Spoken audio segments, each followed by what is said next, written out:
ஒரு சின்ன தெருவுல ஏஞ்சல் இட்லி கடை இருந்துச்சு. அந்த கடைய வச்சிருந்தது ஒரு உண்மையான ஏஞ்சல். ஒரு நாள் சோகமா இருந்த ஒரு தாத்தா வந்தார். ஏஞ்சல் ஒரு சூடான இட்லி கொடுத்தா, அச்சச்சோ பயந்துட்டியா? இந்த மினி இட்லி சாப்பிடு, தைரியம் வரும்.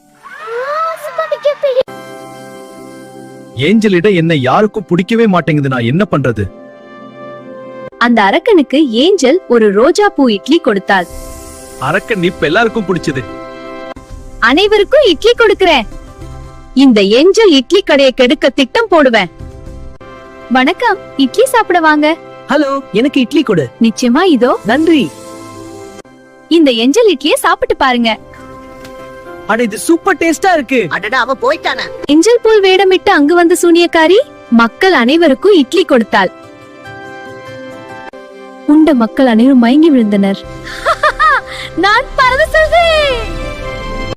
அனைவரும் மயங்கி விழுந்தனர்.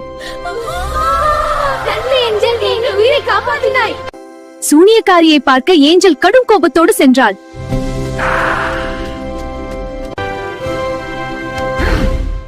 இன்று முதல் நீ ஒரு எலியாக மாறிப்போ.